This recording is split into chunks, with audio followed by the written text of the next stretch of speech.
Hola mis hermanos y mis amigos, nuevamente estoy aquí para continuar hablándoles de este tema que tengo mucho interés en que usted pueda conocer más. Es algo que a mí me ha intrigado por cuestiones de que escucho constantemente hablar acerca de esto y de cómo nuestro enemigo espiritual, Satanás, enemigo de Dios, enemigo nuestro, eh, ha engañado a mucha gente y sé que quizás no sean muchos los que escuchen mm, o vean estos videos, pero aquel que los vea y pueda uh, mirar en las escrituras que lo que estamos diciendo es real. Quiero comenzar nuevamente repitiendo el texto con el cual terminé la segunda parte. Hoy espero concluir estos comentarios respecto al enigmático tema, el misterio de la inmortalidad. En el libro de Ezequiel, el capítulo 33, verso 11 dice: Diles, vivo yo, dice el Señor Jehová, que no quiero la muerte del impío, sino que se torne el impío de su camino y que viva. Volveos de vuestros malos caminos. ¿Por qué moriréis, oh casa de Israel? Bien, eh, esa es la gran pregunta. ¿Por qué moriréis? Si nosotros podemos saber de que lo que Dios quiere en verdad es que nosotros tengamos vida eterna. Es lo que Él quiere. Ahora, piense un momento. ¿Qué ganaría Dios con que creyéramos que Él se goza en contemplar los tormentos eternos y que se deleita en oír los gemidos, los gritos de dolor y razones groseras de las criaturas a quienes mantienen sufriendo en las llamas del fuego o del infierno? Porque eso es lo que se predica en muchos púlpitos, de que Dios va a tener a las almas quemándose por siglos de siglos. Ahora, piensen, ¿pueden acaso esas horrendas disonancias podrían ser música para los oídos de aquel que es amor infinito?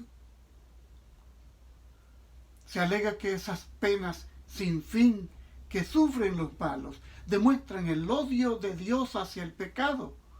Es verdad que Dios odia el pecado, ama al pecador. Eso está claro para mí. Dios odia el pecado, pero ama al pecador. Y porque lo ama, lo va a destruir. Sí, ¿cómo que porque lo ama lo va a destruir? Sí. Si lo que Dios va a destruir es el pecado, pero el pecado, si está en la persona, entonces la persona va a ser destruida. Ese mal tan funesto a la paz y al orden del universo, Dios lo va a destruir. Y entonces tenemos que pensar en lo siguiente. Es horrible esa blasfemia que se predica, se está predicando en los púlpitos.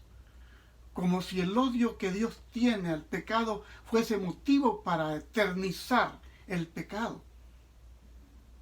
Pues según la enseñanza de estos mismos teólogos, de los cuales les hablé en el tema anterior, los tormentos continúan. Los tormentos continuos y sin esperanza de misericordia enfurecen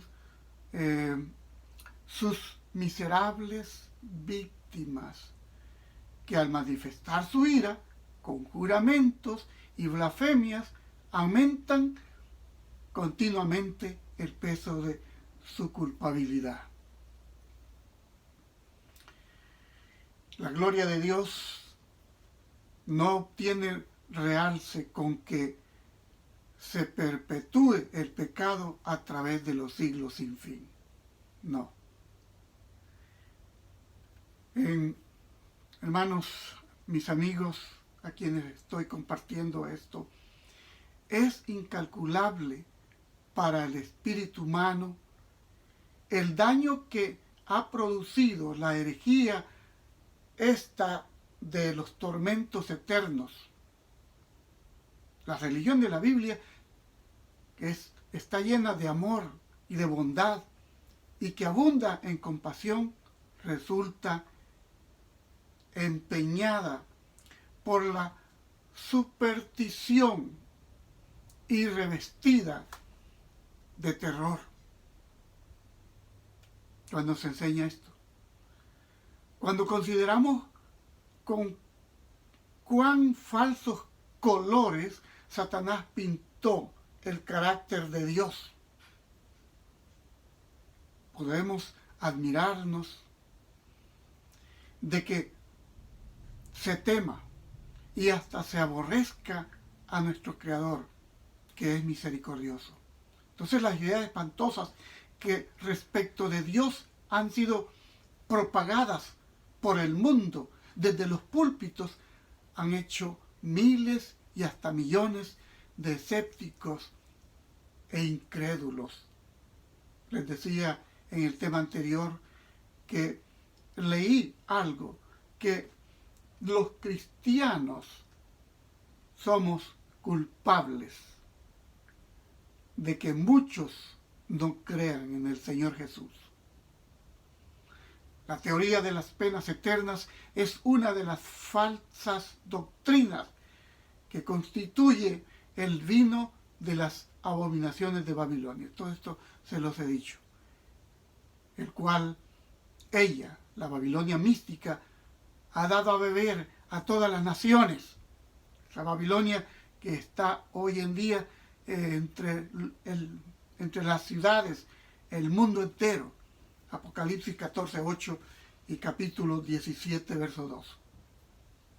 Entonces, es verdaderamente inexplicable que los ministros de Cristo hayan aceptado esta herejía y que la hayan proclamado desde el púlpito. La recibieron de Roma, como de Roma también recibieron el falso día de reposo. Claro, de Roma lo recibieron. Fue Roma, la iglesia romana, comenzando por supuesto con Constantino el Grande, quien dio un decreto el 7 de marzo del año 321 de que debía guardarse el venerable día del sol, es decir, el domingo. El domingo es considerado el día del sol. Pero no me voy a desviar porque podré hacer un video sobre eso otro día. Entonces, esa herejía viene de allá. A estos hombres piadosos del pasado y eminentes, pero no les alumbró suficiente luz de este asunto. O sea, no les había sido dada como se ha dado justamente al pueblo adventista. Un pueblo que ha sido llamado para dar un mensaje especial. Algunos nos acusan de que nosotros nos creemos los únicos de que nos vamos a salvar. No se trata de eso. Se trata de que hemos sido llamados para dar un fuerte pregón de un mensaje especial. Ahora, ellos eran responsables tan solo por la luz que brillaba en su tiempo, especialmente el tiempo de la Reforma. Ahora, nosotros tenemos que responder por la luz, por la que brilla en nuestros días. Si nos alejamos del testimonio de la palabra de Dios y aceptamos falsas doctrinas porque nuestros padres las enseñaron, caemos bajo la condenación pronunciada contra Babilonia.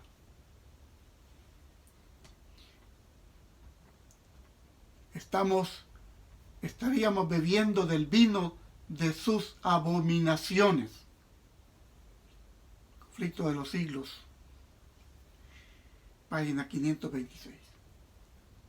Saben, muchos a quienes subleva la doctrina de los términos, estos términos del tormento eterno,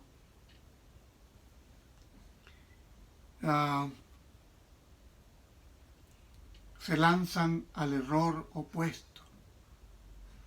Ven que las Santas Escrituras representan a Dios como un ser lleno de amor y de compasión, y no pueden creer que haya de entregar sus criaturas a la llama de un fuego eterno. Pero, como creen que el alma es por sí misma inmortal, no ven otra alternativa que sacar la conclusión de que toda la humanidad será finalmente salva. A esa conclusión llegan otros. Muchos son los que consideran las amenazas de la Biblia como destinadas tan solo a amedrentar a los hombres para que obedezcan, y no como debiendo cumplirse literalmente. Así, el pecador puede vivir en placeres egoístas sin prestar atención, ninguna atención a lo que Dios exige de él, a lo que Dios espera. Así que y esperan, sin embargo, que será recibido finalmente en su gracia. Por eso la Iglesia Católica enseña o ha enseñado que hay un purgatorio, donde aquel que no es considerado tan pecador va a ese lugar para purgarse y luego ir para allá.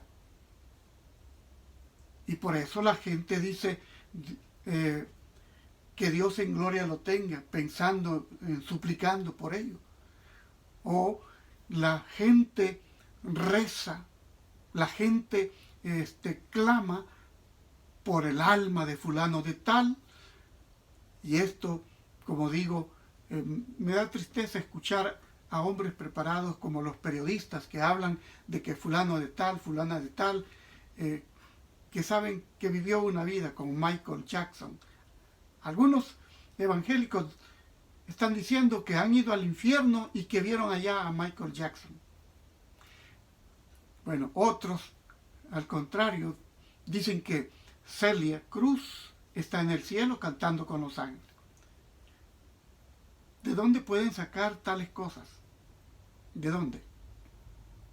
Bueno, es simple imaginación basado en lo que la Iglesia Católica, que es la Babilonia, que ha enseñado y como tiene muchas hijas, porque la Gran Babilonia tiene muchas hijas, entonces estas hijas han aprendido estas doctrinas, semejante doctrina, que así especula con la misericordia divina, pero ignora su justicia. Agrada al corazón carnal y alienta a los malos en su iniquidad. Para muestra de cómo los que creen en la salvación universal tuercen el sentido de las Escrituras para sostener sus dogmas.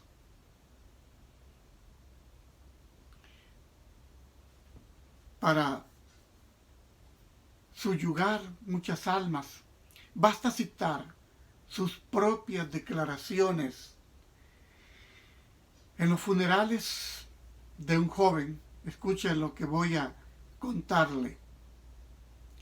En los funerales de un joven irreligioso, es decir, no religioso, no creyente, muerto instantáneamente en una desgracia, un ministro universalista escogió por texto de su discurso las siguientes palabras que se refieren a David, del segundo libro de Samuel, capítulo 13, verso 39, donde aparecen las frases: ya estaba consolado acerca de Amnón, que era muerto. Hablando, por supuesto, de David. Y él decía: a menudo me preguntan, no estoy hablando de mí, estoy hablando del predicador que estaba hablando en un sepelio de un joven no creyente que había muerto. Y él decía: a menudo me preguntan, dijo el orador, ¿cuál será la suerte de los que mueren en el pecado? En el pecado.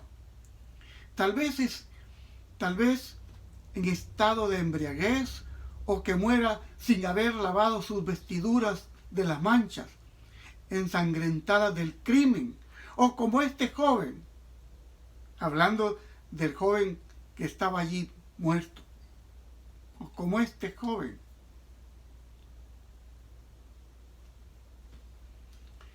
Que mueran sin vestiduras de las manchas del crimen. Entonces, como este joven, entonces él dijo: nos contentamos con citar las Sagradas Escrituras. Y uno dice: ¡qué bueno! ¡Qué bueno! Al escuchar bueno, dijo él: nos contentamos con citar las Sagradas Escrituras. La contestación que nos dan al respecto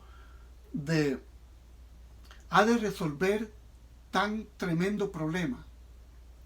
Entonces, Amnón era pecador en extremo, era impenitente, se embriagó y fue muerto en ese estado de embriaguez.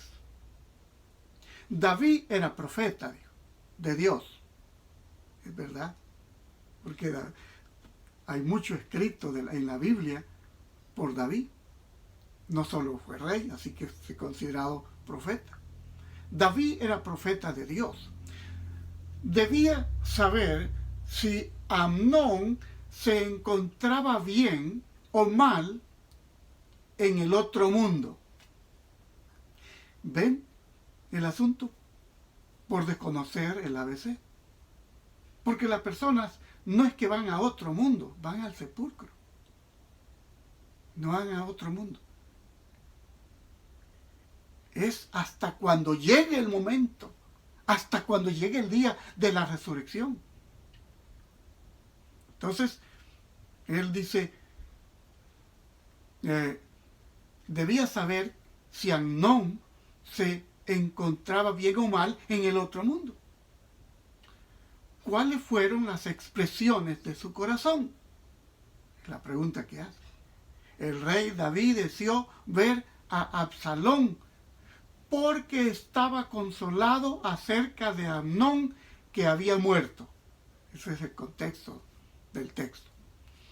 ¿Y qué debemos deducir de estas palabras? Continúa. ¿No es acaso que los sufrimientos sin fin no forman parte de su creencia religiosa? Así lo entendemos nosotros. Y aquí encontramos un argumento triunfante en apoyo de la hipótesis más agradable, más luminosa y más benévola de la pureza y de la paz finales y universales. La idea de que finalmente todo el mundo va para el cielo.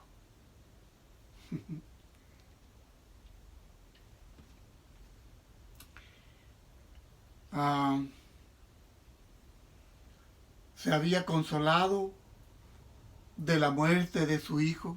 ¿Y por qué? Porque podía con su ojo de profeta echar una mirada hacia el glorioso estado, ver a su hijo muy alejado de todas las tentaciones del pecado, y después de haber sido suficientemente santificado e iluminado, admitido a las asambleas de espíritus superiores y dichosos. Eso es lo que siguió diciendo. Dichoso. Su solo consuelo consistía en que su hijo amado, al ser recogido del presente estado de pecado y padecimiento, había ido a donde el soplo sublime del Espíritu Santo sería derramado sobre su alma oscurecida, a donde su espíritu se desarrollaría con la sabiduría del cielo y con los dulces transportes del amor eterno, a fin de ser así preparado para gozar con una naturaleza santificada del descanso y de las glorias de la herencia eterna. Se escucha muy bonito, ¿verdad que sí?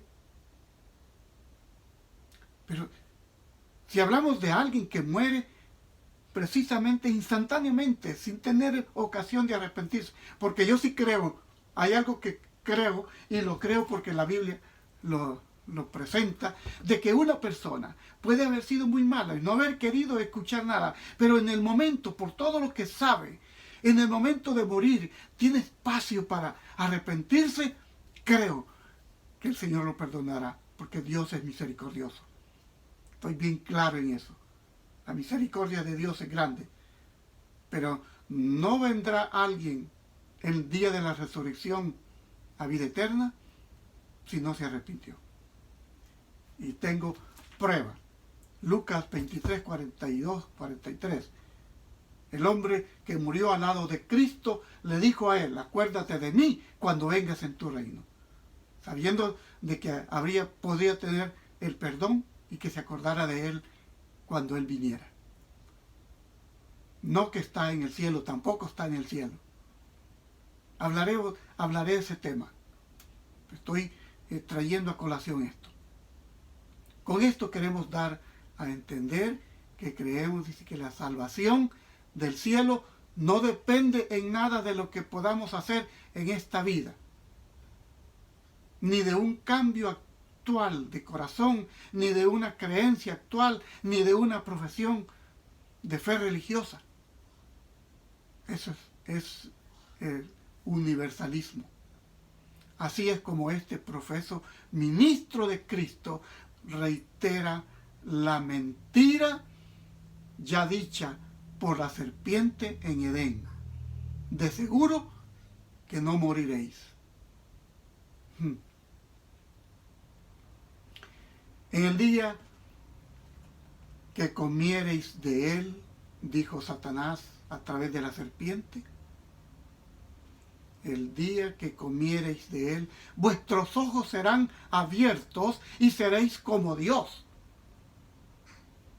Afirma que los más viles pecadores, el homicida, el ladrón y el adúltero, serán preparados después de la muerte para gozar de la eterna bienaventuranza. Cuando en realidad en la Biblia no se habla de una segunda oportunidad si la persona no experimentó arrepentimiento y confesión o clamor por el perdón de sus pecados. Así que decimos, ¿y de dónde saca sus conclusiones este falso predicador, este falseador de las Escrituras? de una simple frase que expresa la sumisión de David a la dispensación de la providencia. Porque finalmente quien dice sí o no es el gran juez. El gran juez.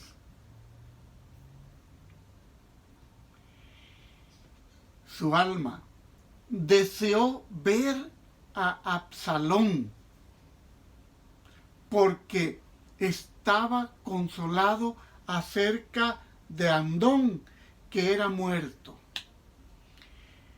Al mitigarse con el andar del tiempo,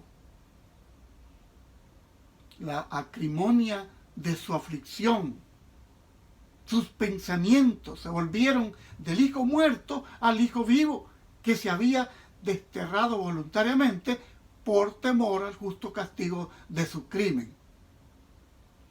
Y eso es una evidencia de que el incestuoso y ebrio Amnón fue, al morir, llevado inmediatamente a la morada de los bienaventurados para ser purificado y preparado allí para la sociedad de los ángeles inmaculados.